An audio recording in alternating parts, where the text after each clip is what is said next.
distance time graph. Today, we're going to look at the interpretation of distance time graph, considering the graph at hand. Horizontal axis depicts the time in hours, and the vertical axis depicts the distance in kilometers. For distance time graph, the time could either be in hours or seconds, and our distance could either be in kilometers or meters. If the time is in seconds, the distance will be in meters.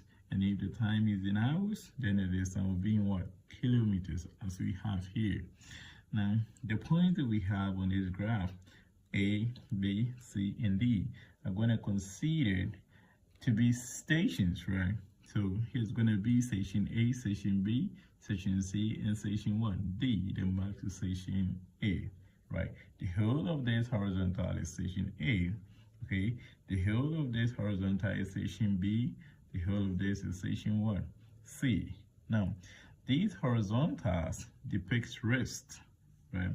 It means at point B, from here to here is for point B. So probably the person who is undergoing this journey is, at rest at station B. Over here at station C. But at point D, there was no rest before we go back to station A.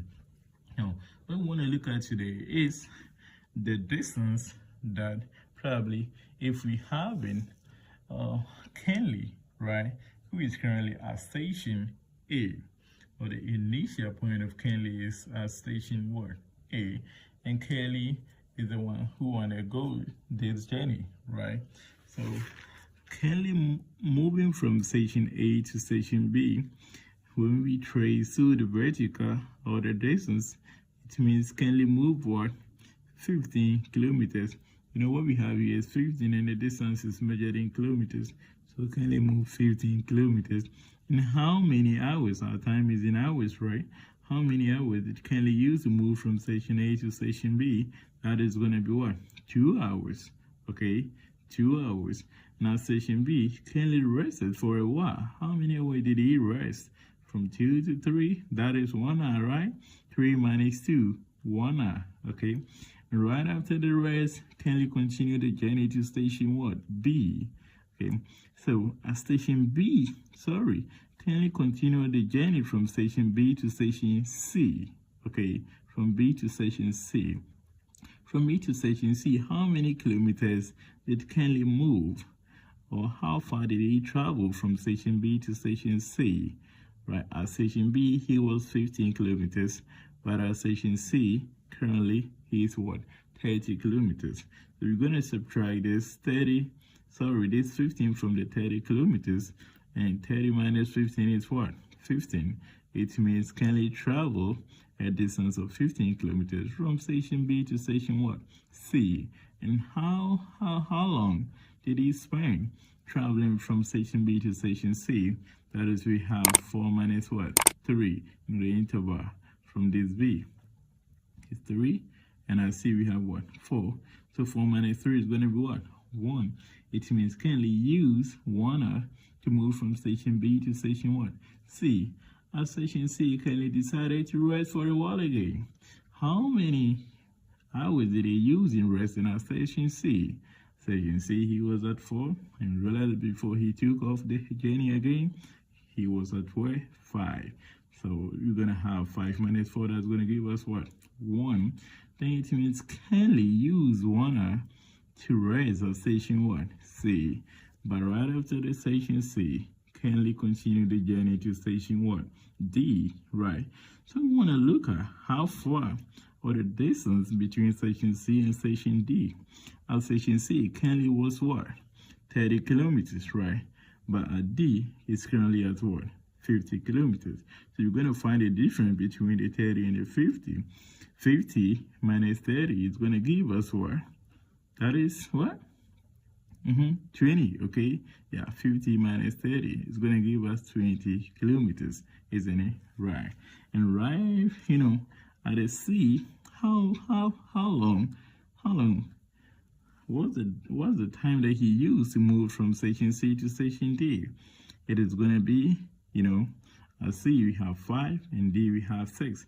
it's going to be 6 minus 5. That is, again, 1 hour. So he used 1 hour to move from station C to station what? D. And right after the station D, Kenley got back to station what? A. Okay, so now here, what is the time that Kenley used to move from station D to station A? At station D, he was at what? 6. But when he got back to A, we realized that it is what? The time was 8, right? So we're going to find the difference between the 8 and the 6. 8 minus 6 is what? 2. It means Kenley used what? He used 2 hours to move from station D to station what? A, right? So he used 2 hours to move from station D back to station A. That is the initial point, okay? So how far did Kenley travel from station D to station A, right? So at station D, we realized that Kenley was at 50 kilometers, right? And over here at station A, that was the initial point.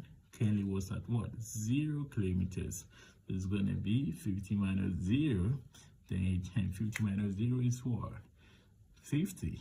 So Kenley traveled a distance of 50 kilometers from D back to what? A.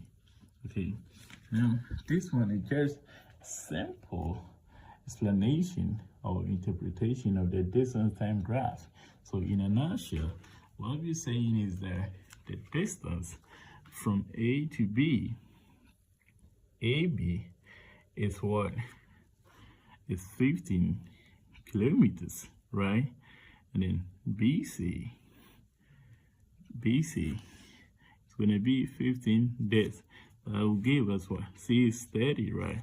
And B is 15. So 30 minus 15, that's going to give us what? 15 kilometers. Okay, right. Now, again, the distance from C to D, right? CD, what do we have? At D we have what? 50, right? Trading from here to here, we have 50. And then C, what do we have? We have 30, so minus 30. And the difference is going to give us what? 20 kilometers. It means the distance from station C to station D is what? 20 kilometers, right? Now the last thing is going to be what? The distance from D back to A. So DA, at our D, we have what? 50. And at A, which is our initial, we have 0. So we're going to have 50 what? Kilometers. Simply. Now from this, one of the questions that could be asked is that what is the total distance traveled throughout the whole journey of Kenley? Right, so the total distance travel is going to be the distance from A to D. And you know, from A to D, the distance from what? A to D. The distance from A to D is what? 50 kilometers. And back to what? A, right? So it is going to be the movement, the distance from A to D, which is 50, and from D back to A, which is also what? 50. So the total distance is going to be what? 50 plus 50, 50 plus 50. So it's going to give us what? 100 kilometers. Okay, that's going to give us 100 kilometers. Now, we could also be asked to find the time, right? And just as I said, the duration that he used to move from station A to station B is what? 2 hours, right? So A to B, we have 2 hours, okay? Then from station C, you know, this period was rest, okay? That is 1 hour. At the time he used to move from B to C, after the rest is also what? 1 hour, okay? 1 hour. Now, again, the time he used to move from C to D after the rest is what? That is 6 minus 5. That is also going to give us what? 1 hour. 1 hour. Okay, right. What about the D to A, D back to A, at D, we were at what? 6. And then we go back to A at what? 8, right? So it's going to be 8, 8, 8 minus what? 6, okay? And 8 minus 6, that's going to give us what? 2 hours, okay? Now, the last thing we want to talk about is the total time. Total time. So what's the total time for a whole journey, right? So the total time throughout the journey is going to be from the initial point to the what? The end. And then from the initial point to the end, what do we have? We have 8 hours, right? So the total time that we spend throughout the journey is what? 8 hours, right? Now, having this distance time graph interpretation, some of the questions that we might be asked to find is the average speed, right? And average speed is going to be the total distance over the total time. In our next video, we're going to look at an example of how to calculate the average speed of a distance time graph. Thank you. If you like more such videos, subscribe to the channel. See you when I see you. Bye.